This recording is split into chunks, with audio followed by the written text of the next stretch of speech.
लेकिन एक डर हमको हो रहा है। देखिए कितना चालू है, कितना इल्म है, कितना चालू है, किस तरह से फंसा रहा है, किस तरह से प्रतिज्ञा में बंधवाने की कोशिश में कहता है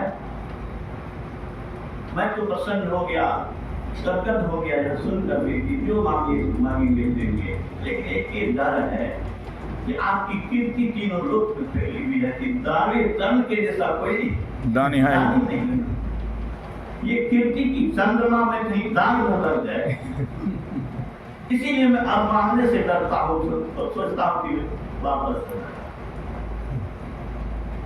क्या बात करते हैं आप, डरते हैं।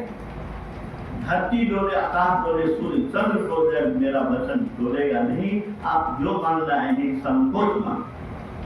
तब उसने कहा कि देना है तो कवच कुंडल। मैं समझ गया आप देवराज इंद्र हैं। हमारे पिताजी ने, सूर्य भगवान ने हमको संकेत दे दिया था कि आएगा, लेकिन मैं जो व्रत लिया हूँ वो व्रत त्याग नहीं सकता। और उसने कवच कुंडल तलवार से छीन करके लहू लुहान होकर के दे दिया। यही ग्रंथ में मिलता है। छिल रहा है, शरीर से खून बह रहा है, उसके रहते कोई अस्त्र शस्त्र उसको मार नहीं सकता था। देव भगवान सूर्य का दिया हुआ उसका कवच कुंडल रक्षा कुंडल कवच था। लेकिन अब इंद्र को ग्लानि हो रही है, लज्जा हो रही है कि धरती पर का आदमी इतना बड़ा दानी हो गया और मैं स्वर्ग का राजा, इतना बड़ा भिखारी और इतना धूर्त तो बन गया। तू दानी, मैं कुटिल प्रबंधक, तू पवित्र, मैं पापी। तू देकर भी सुखी, मैं लेकर भी परितापी। तू पहुंचा है जहां तक देवत्व तो नहीं जा सकता है। इस महान पद को कोई मानव ही पा सकता है। तू भी कुछ मुझसे मांग ले। कहा मांगना है, देना है, एक ही चीज दीजिए कि धर्म में मेरा भाव अचल हो, धर्म में मेरा भाव। श्री सद्गुरु महाराज की जय। तब देवराज इंद्र कहते हैं तुम नहीं मांगोगे, लेकिन मैं तुझे दे के जाऊंगा। ले अमोघ यह अस्त्र कान को भी खा सकता है, इसका प्रयोग कभी भी वृथा नहीं जा सकता। वहां पर भी वृथा नहीं जाने की बात देवराज इंद्र ने कहा है। वही एक बाण है और वही एक बाण को कर्म से छिड़वाने के लिए भगवान कृष्ण ने घटोत्कच को भेजा।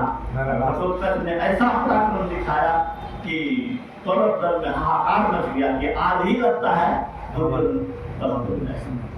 समाप्त हो जाएगा। तब लाचार होकर के आत्महत्या की, यार किस दिन के लिए एक अग्नि बांध रखोगे, चला दो खत्म हो जाए। एक अग्नि चलाया, घटोत्कच मारा गया। आप लोग जानते हैं